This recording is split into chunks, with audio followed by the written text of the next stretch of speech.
ہم لوگوں کو دکھانے کرتے ہیں، ہم لوگوں میں عزت کے لیے کرتے ہیں، ہم لوگوں میں شہرت کے لیے کرتے ہیں۔ بعض لوگ مسجد بناتے ہیں، مدرسہ بناتے ہیں یا اور کوئی دینی خدمت کرتے ہیں، لیکن اس کے پیچھے یہ راز ہوتا ہے کہ وہ چاہتے ہیں ہمارا نام ہو جائے کہ ہم نے ایسی مسجد بنائی، ہم نے یہ کام کیا، ہم نے وہ کام کیا۔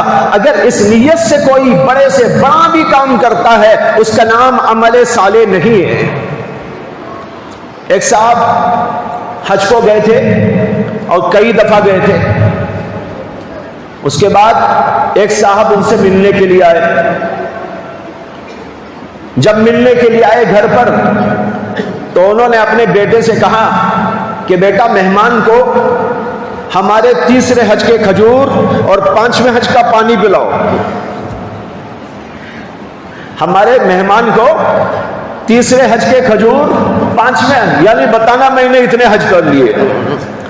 یہ اخلاص نہیں ہے، یہ ہے ریاکاری۔ اللہ ریاکاری والے عمل کو پسند نہیں کرتا۔ ایک بزرگ کی بات مجھ کو یاد آئی۔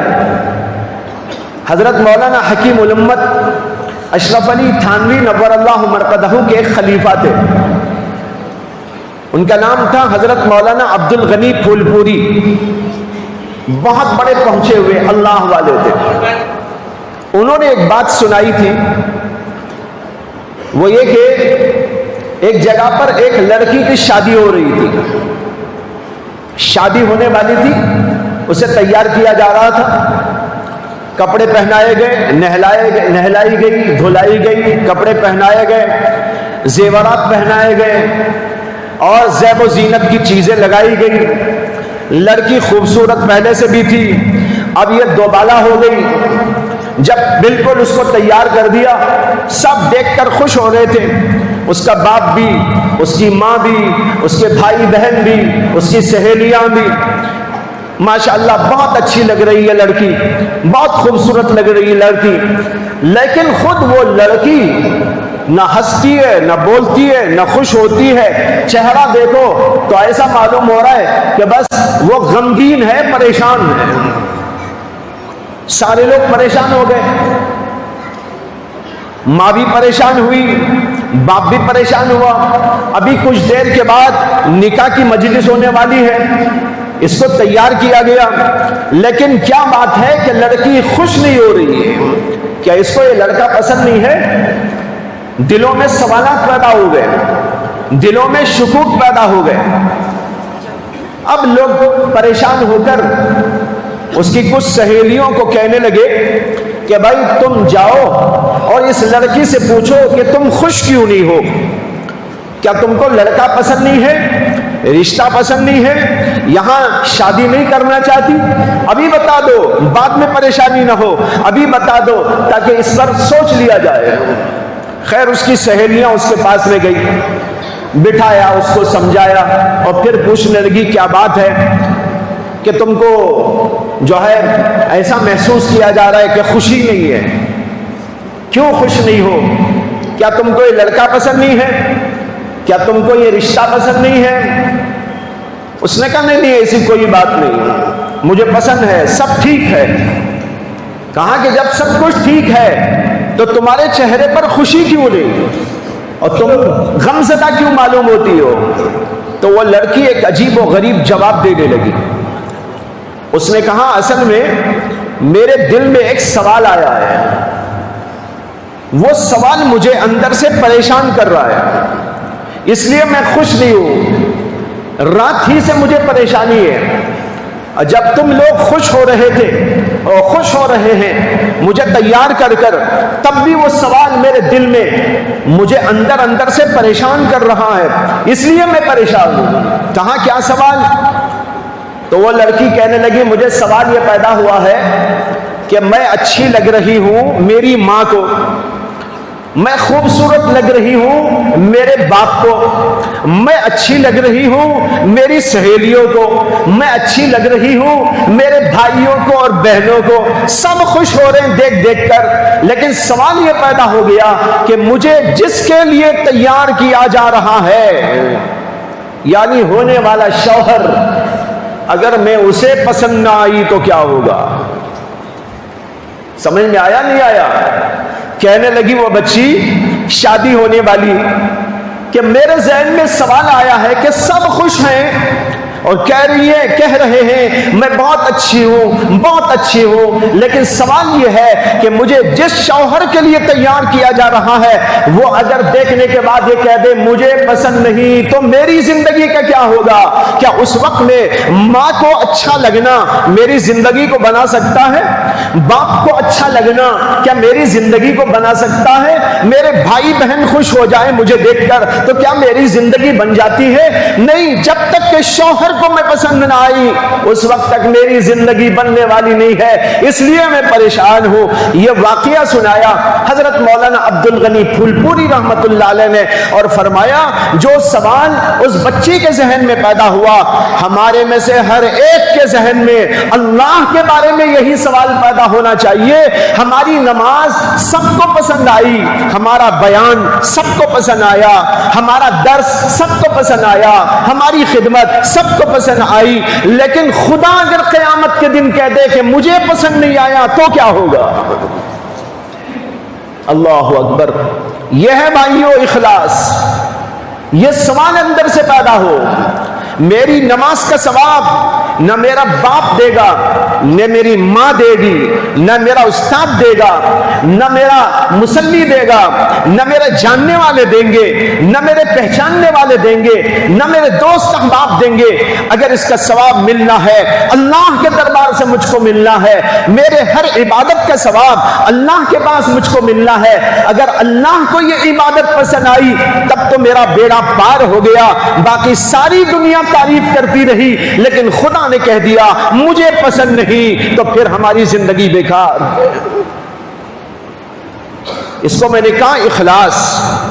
وَعَمِلُوا الصَّالِحَاتِ، اللہ نے کہا ایسا عمل جو نیک ہو، صالح ہو اور سنت کے مطابق، یہ عمل جب تم کرو گے تو کامیاب ہے، اگر ایسا عمل تمہارا نہیں ہے تو کامیاب نہیں ہو سکتے۔ دوسری بات یہ عرض کرنا ہے کہ عمل صالح جس کو ہم کہتے ہیں اس میں نماز بھی ہے، روزہ بھی ہے، عبادت بھی ہے، اس کے علاوہ معاشرت بھی ہے، گھریلو زندگی کیسی، ماں باپ کے ساتھ سلوک کیسا، بیوی بچوں کے ساتھ کیسا، اور رشتہ داروں کے ساتھ سلوک کیسا، دوست احباب کے ساتھ میں کیسا، اور پھر اس کے علاوہ اخلاق بھی اس میں آ جاتے ہیں کہ اخلاق والا عمل وہ بھی اخلاص کے ساتھ ہو اور بہترین ہو، سنت کے مطابق ہمارے اخلاق بنے۔ اگر اخلاق اچھے نہیں تب بھی عمل صالح ہمارے پاس میں نہیں ہے۔ اسی طریقے پر ہم جو کمائی کرتے ہیں، معاملات کرتے ہیں، بیپار کرتے ہیں، وہ بھی عمل صالح ہونا چاہیے، حلال کاروبار ہو، سنت کے مطابق ہو، کوئی غلط رویہ اس کے اندر نہ ہو، اس میں جھوٹ شامل نہ ہو، اس کے اندر کوئی غلط کاری شامل نہ ہو، اس کے اندر دھوکے بازی شامل نہ ہو۔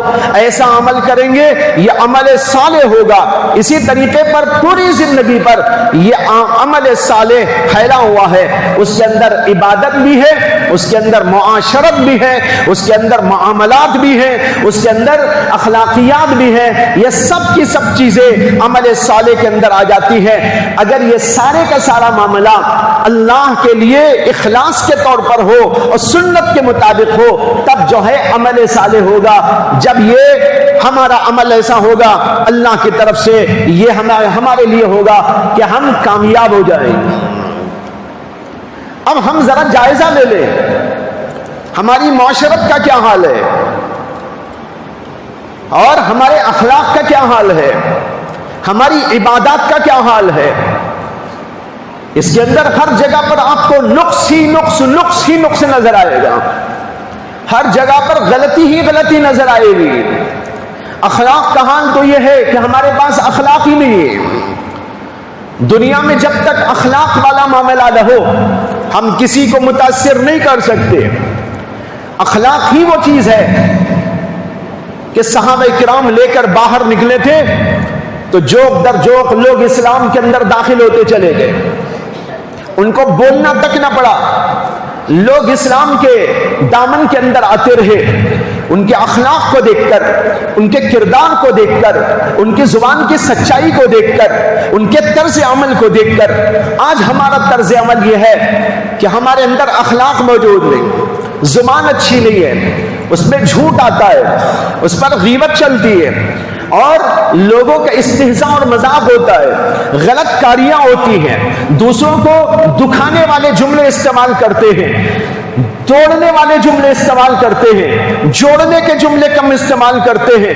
جب یہ اخلاق کا معاملہ ہوگا تو لوگ ہم سے کیسے متاثر ہوں گے اور وہ ہمارے قدموں میں کیسے آ جائیں گے؟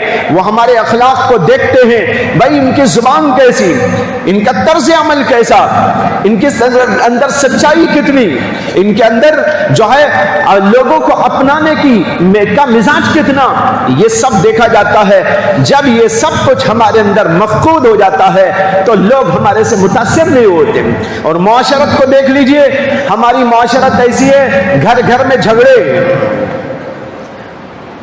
دارالقضاؤں میں جا کر دیکھو، دارالقضاؤں میں گھریلو جھگڑوں کی بھرمار ملے گی آپ کو، کورٹوں میں چلے جاؤ آپسی جھگڑوں کی بھرمار ملے گی کورٹوں میں، پولیس اسٹیشنوں میں چلے جاؤ وہاں بھی ہمارے جھگڑے آپ کو ملیں گے، میاں بیوی کے جھگڑے، ساس بہو کے جھگڑے، بھائی بھائی کے جھگڑے، بہن بہن کے جھگڑے، یہاں تک کہ ماں باپ اور بچوں کے جھگڑے، یہ جھگڑے چل رہے ہیں۔ یہ سب کیا ہے؟ ہماری معاشرت کی خرابی کا نتیجہ ہے۔ ہم نے اپنی معاشرت کو اچھا نہیں کیا، جس کی وجہ سے سارے مسائل پیدا ہو گئے۔ بتانے یہ چاہتا ہوں، عمل صالح اس کا نام ہے۔ نماز پڑھو اللہ کے لیے اور اللہ کی شریعت کے مطابق، معاشرت بناؤ اللہ کے لیے اور اللہ کی شریعت کے مطابق، اپنے اخلاق بناؤ اللہ کے رضا کے لیے اور شریعت کے عین مطابق۔ مجھے اخلاق پر ایک بات یاد آ گئی، آپ نے نام سنا ہوگا امام عبداللہ ابن مبارک کا، بہت بڑے عظیم محدث تھے، فقی تھے، جلیل الشان صوفی اور بزرگ تھے۔ جہاں ان کا گھر تھا اس گھر کے بالکل بازو میں ایک یہودی کا مکان تھا، ان کے پڑوس میں ایک یہودی رہتا تھا۔ اس یہودی کو اپنا مکان بیچنے کی ضرورت پڑ گئی تھی، تو اس نے اعلان کر دیا کہ بھئی یہ مکان میں بیچنا چاہتا ہوں۔ لوگ آنے لگے، دیکھنے لگے، مکان بہت اچھا تھا، لوگ چاہتے تھے کہ لے۔ اس کی قیمت اس علاقے میں 1000 درہم کی تھی، لیکن وہ کہتا تھا کہ 2000 درہم میں دوں گا۔ قیمت تو اس کی تھی 1000، لیکن وہ بتاتا تھا 2000۔ لوگ آ کر دیکھتے، لیکن قیمت پوچھنے کے بعد واپس چلے جاتے اور کہتے کہ بھئی یہ مکان تو 1000 کا ہے، 2000 کون دے گا، اس لیے واپس چلے جاتے۔ بہت سے لوگ آئے، دیکھتے رہے، چلے گئے، آتے رہے، دیکھتے رہے، چلے جاتے تھے۔ ایک آدمی آیا، اسے یہ مکان بہت پسند آ گیا، اس نے کہا بھائی مجھے تو یہ مکان لینا ہے، اب تم فائنل مجھے بتاؤ کہ اس کی کیا قیمت۔ اس نے کہا 2000 درہم۔ اس نے کہا نہیں، یہ تو 2000 کا مکان ہے ہی نہیں، ایسا مکان تو 1000 میں مل جاتا ہے، تم 2000 کس بنیاد پر کہتے ہو؟ اس نے کہا اب سنو، تم نے پوچھا ہے اس کا جواب دیتا ہوں، یہ جواب غور سے سنو۔ اس یہودی نے کیا جواب دیا؟ اس یہودی نے کہا واقعی صحیح بات یہ ہے کہ یہ مکان، اس طرح کا مکان ایسے ایریا میں 1000 درہم میں مل جاتا ہے، لیکن میرے مکان کی ایک خصوصیت ہے، وہ خصوصیت یہ ہے کہ میرے مکان کے بازو میں عبداللہ ابن مبارک کا مکان ہے۔ یہ خصوصیت دنیا کے کسی گھر کو نہیں مل سکتی، اس لیے میرے گھر کی ویلیو بڑھ گئی۔ تمہیں مکان تو مل جائے گا لیکن ایسا پڑوس نہیں ملے گا، اس پڑوس کی وجہ سے میرے مکان کی 1000 کے بجائے قیمت 2000 ہو گئی ہے۔ اور کہنے لگا ایسا پڑوس دنیا میں تم کو نہیں ملے گا۔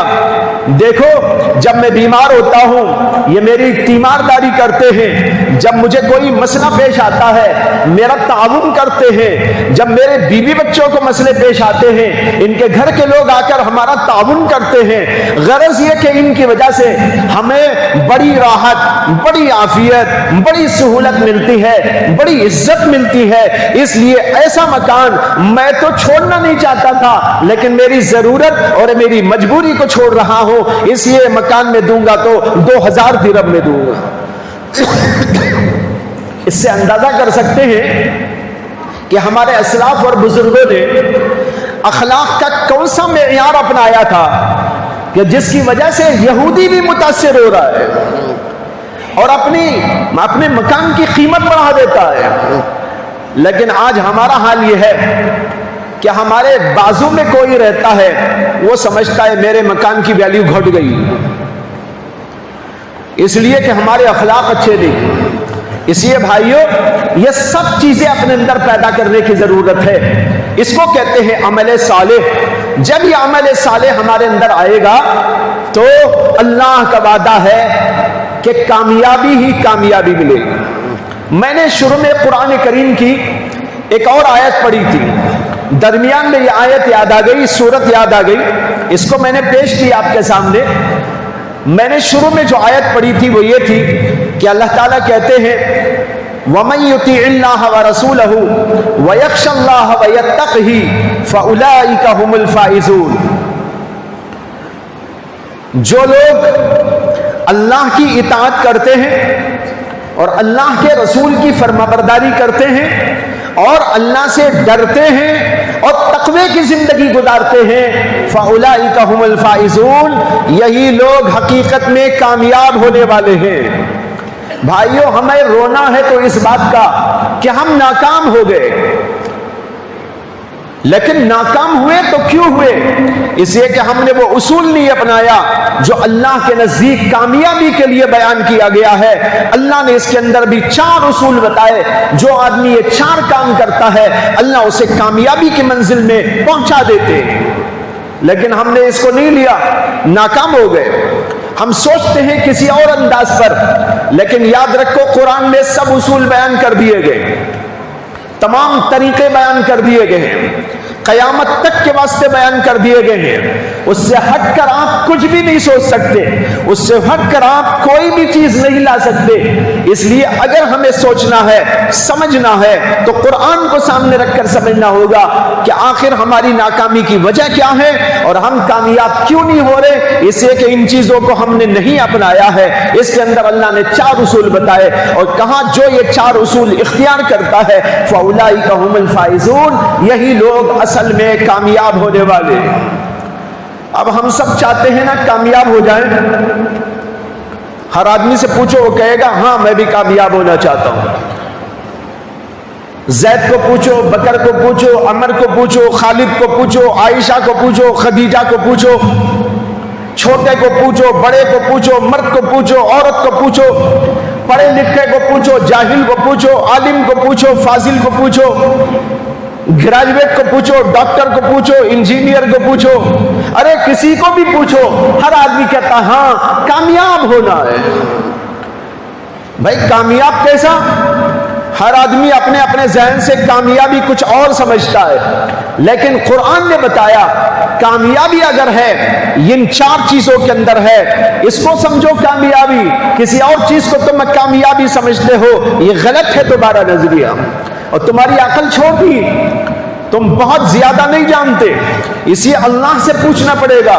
اگر تم اپنی عقل سے سمجھنے کی کوشش کرو گے جگہ جگہ دھوکہ کھاؤ گے، جگہ جگہ ٹھوکر کھاؤ گے، جگہ جگہ ناکام ہوتے جاؤ گے۔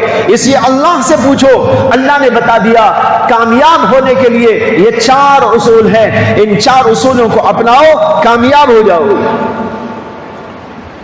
اس میں 4 اصولوں میں ایک اللہ کی اطاعت، ایک رسول اللہ صلی اللہ علیہ وسلم کی اطاعت۔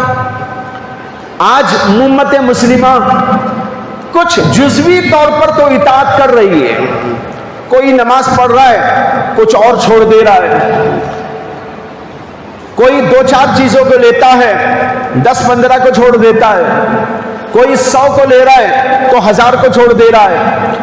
اللہ کا مطالبہ یہ ہے اللہ کی پوری پوری اطاعت کرو، اللہ کے رسول کی پوری پوری اطاعت کرو۔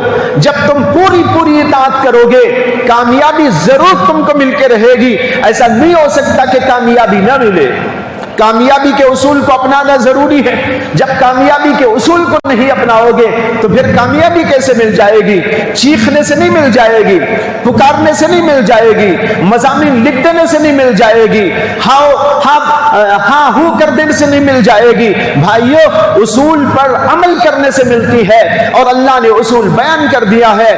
اللہ کی اطاعت، اللہ کے رسول کی اطاعت، جب یہ اطاعت ہوگی کامیابی تم کو ضرور مل کے رہے گی۔ حضرات صحابہ کو ملی تھی یا نہیں ملی تھی؟ ساری دنیا ان کے سامنے زیر ہو گئی تھی کہ نہیں ہو گئی تھی؟ ساری دنیا ان سے ڈرتی تھی کہ نہیں ڈرتی تھی؟ حضرت عمر رضی اللہ تعالی عنہ، ان کا نام لیا جاتا تھا تو قیصر و کسریٰ کے دربار میں بیٹھنے والوں پر کپکپی طاری ہو جاتی تھی، بادشاہوں پر کپکپی طاری ہو جاتی تھی۔ تاریخ کے اندر واقعہ لکھا ہے کہ حضرت عمر رضی اللہ تعالی عنہ سے ملاقات کے لیے ملک روم کے بادشاہ نے اپنے قاصد کو بھیجا تھا۔ جب وہ قاصد آیا مدینے میں گھسنے کے بعد اس نے کسی سے پوچھا کہ میں امیر المؤمنین عمر بن خطاب کا محل کہاں ہے پوچھنا چاہتا ہوں۔ کیا پوچھنا چاہتا ہوں؟ محل کہاں ہے؟ ایک مسلمان ملے اسے تو ان سے پوچھ لیا تو وہ ہنسنے لگے اور سمجھے آدمی دیوانہ ہے۔ حضرت امیر المومنین کا محل پوچھ رہا ہے، محل کہاں ہے یہاں پر؟ اس لیے وہ آدمی ہنس کے چلا گیا اور سمجھے وہ کہ دیوانہ ہے، محل پوچھ رہا ہے، اور وہ آدمی سمجھا یہ دیوانہ ہے، ہنس کے چلے جا رہا ہے۔ خیر اس کے بعد آگے بڑھا، پھر ایک اور آدمی سے ملاقات کر کے پوچھا کہ بھائی میں امیر المؤمنین کا محل جاننا چاہتا ہوں، کہاں ہے؟ اس کو بھی ہنسی آ گئی۔ اس نے کہا کہ بھائی کہاں محل ہوتا ہے یہاں؟ پھر وہ بھی چلا گیا۔ وہ تیسرے آدمی سے ملا، اس نے کہا امیر المومنین کا محل تو نہیں ہوتا، البتہ ان کا گھر ہے، اور میں دکھاتا ہوں۔ یہ لے جا کر گھر دکھایا، ایک معمولی سا گھر تھا اور دروازے کے اوپر ٹاٹ کا پردہ پڑا ہوا تھا۔ وہاں پر جا کر دروازہ کھٹکھٹا کر پوچھا کہ امیر المؤمنین ہیں؟ اندر سے آواز آئی کہ امیر المؤمنین اس وقت میں کھیتوں کی طرف گئے ہوئے ہیں، وہ کھیتوں میں آرام کرتے ہیں۔ دیکھ رہے ہیں آپ، امیر المومنین بیڈ پہ آرام نہیں کر رہے، کھیت میں آرام کر رہے ہیں، جیسے کسان لوگ وہاں آرام کر لیا کرتے ہیں۔ یہ آدمی وہاں سے لایا اور اس آدمی کو بتایا، ایک کھیت کی طرف جا کر دیکھا تو وہاں پر امیر المومنین کوئی باڈی گارڈ نہیں ہے، کوئی آدمی ان کے ساتھ میں نہیں ہے، وہ ایک اینٹ سرہانے رکھے ہوئے سو گئے ہیں، اور یہ آدمی وہاں لا کے دکھایا یہ ہے امیر المومنین۔ وہ آدمی ہکا بکا رہ گیا، کچھ دیر تک ان کو دیکھ کر اس کے بدن کے اوپر کپکپی طاری ہو گئی۔ جو ملک روم کا قاصد اور امبیسڈر بن کے آیا تھا اس کے اوپر کپکپی طاری ہو گئی۔ کچھ دیر کے بعد حضرت امیر المومنین کی آنکھ کھلی، دیکھا کہ ایک آدمی کھڑا ہوا ہے اور کانپ رہا ہے۔ اس کو بلایا اپنے پاس، پوچھا کہ بھئی تم کون ہو، کیوں ڈرتے ہو؟ میں تو ایک معمولی آدمی ہوں، ڈرنے کی کیا بات ہے، آؤ بیٹھو۔ ذرا اسے تسلی ہوئی، اور پھر اس کے بعد اس نے کہا کہ میں تو وہاں سے آیا ہوں، یعنی ملک روم کا قاصد بن کر آپ کی خدمت میں آیا ہوں۔ بتائے رہا ہوں یہ تھے وہ حضرات جن کا نام لیا جاتا تھا تو ان لوگوں کے اوپر کب کبھی طاری ہو جاتی تھی۔ کیا وجہ ہے؟ وجہ ہے اللہ کی اطاعت، اللہ کے رسول کی اطاعت۔ من کان اللہ، جو آدمی کے من کان للہ کان اللہ لہ، جو اللہ کا ہو جاتا ہے ساری کائنات اس کی ہو جاتی ہے۔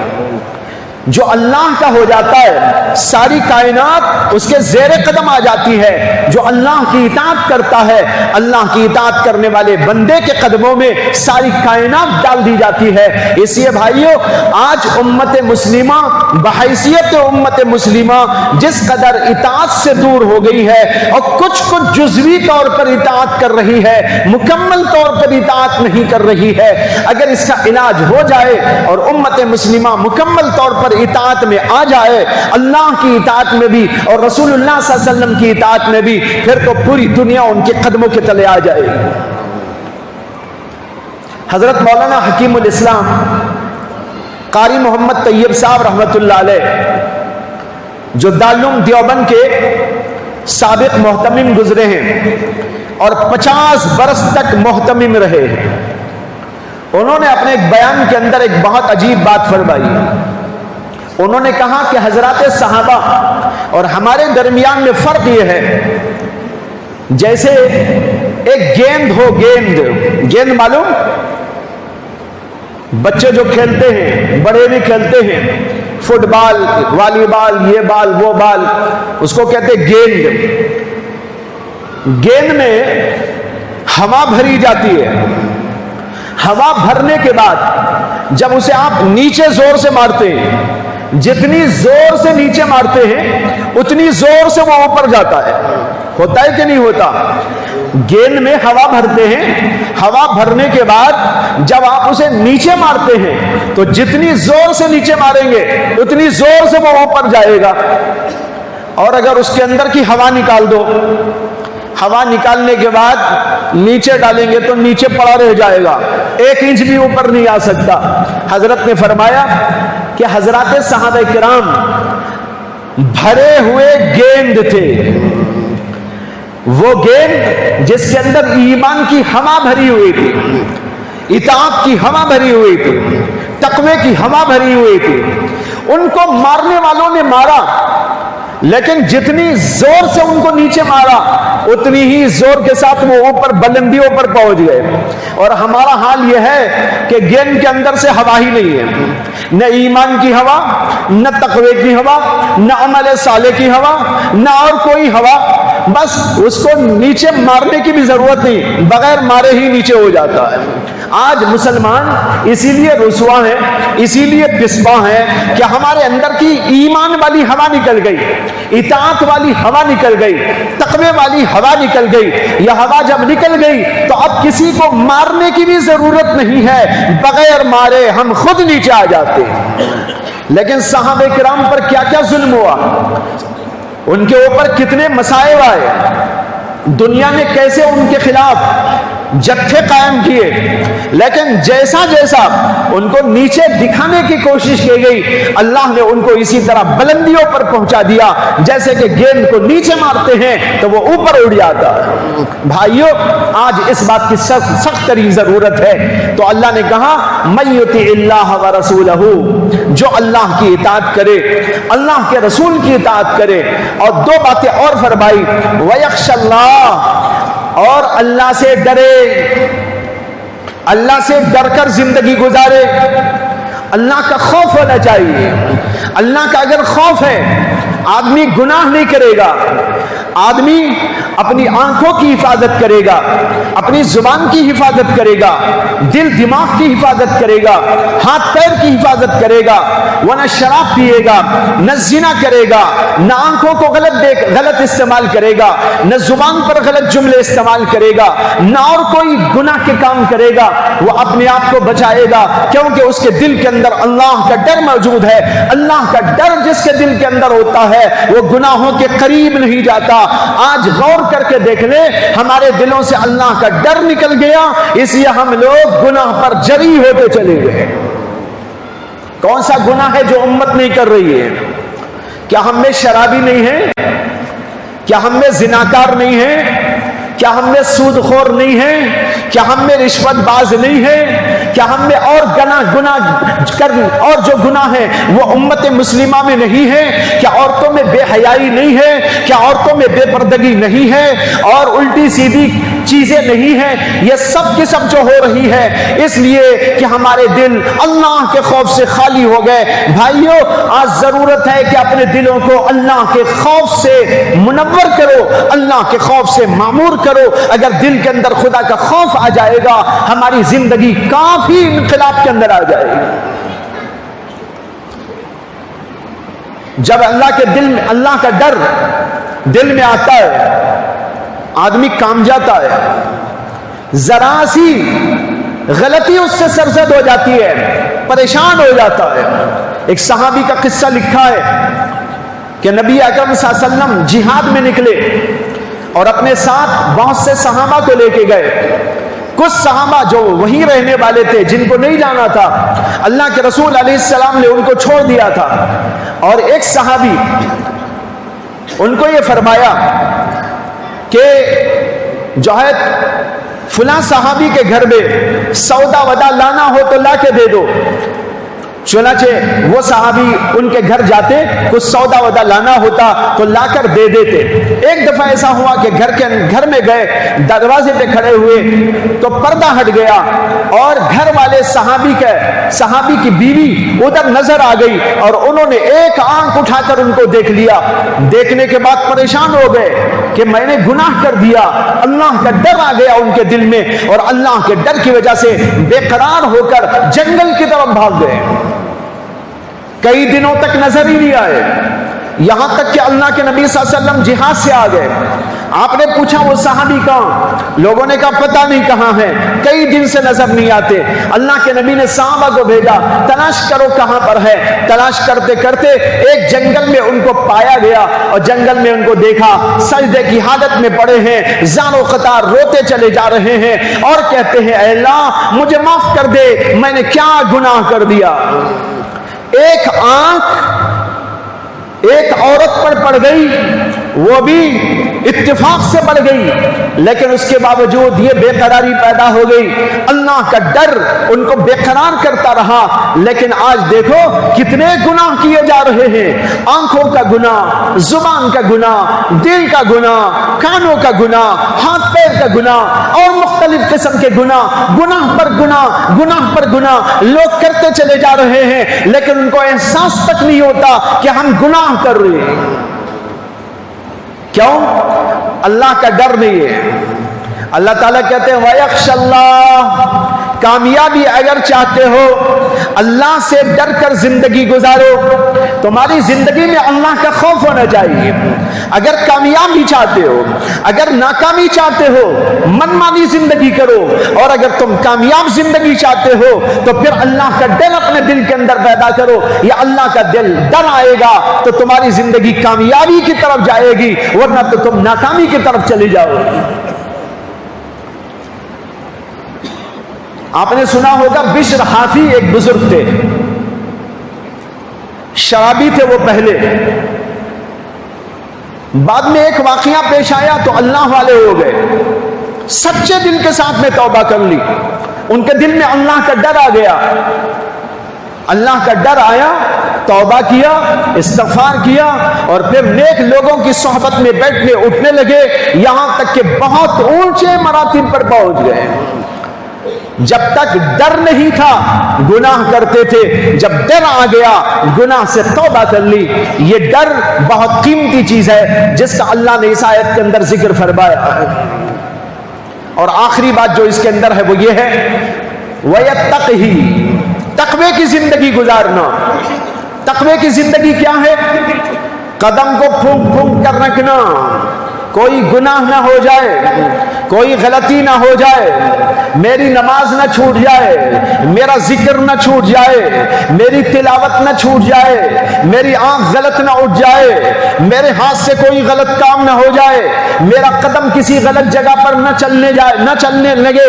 یہ سوچ سوچ کر جو زندگی گزارتا ہے اس کا نام ہے تقوی کی زندگی۔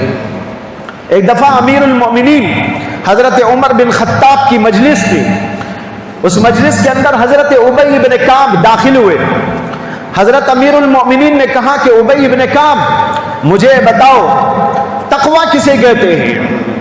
انہوں نے کہا کہ امیر المومنین کیا آپ کبھی ایسی جگہ پر گزرے ہیں جہاں کانٹے ہی کانٹے ہو، کانٹوں والی زمین میں؟ انہوں نے کہا ہاں گیا ہوں، کانٹے تھے چار طرف، وہاں سے گزرنے کی نوبت آئی۔ فرمایا کہ کیسے گزرے تھے آپ؟ حضرت امیر المومنین نے کہا اپنے کپڑوں کو سمیٹ لیا، بدن کو بچاتا رہا، اور ایسا ایسا ایسا بچتے بچاتے کانٹوں کے درمیان سے نکل گیا۔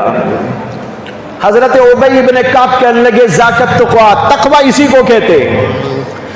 جب تم اس دنیا میں زندگی کرو، کوئی کانٹا تمہاری آنکھوں میں لگنے کو آئے گا، کوئی کانٹا تمہاری زبان میں لگنے آئے گا، کوئی کانٹا تمہارے دل میں چبھنے آئے گا، وہاں پر ان کانٹوں کے درمیان سے بچتے بچاتے چلے جاؤ۔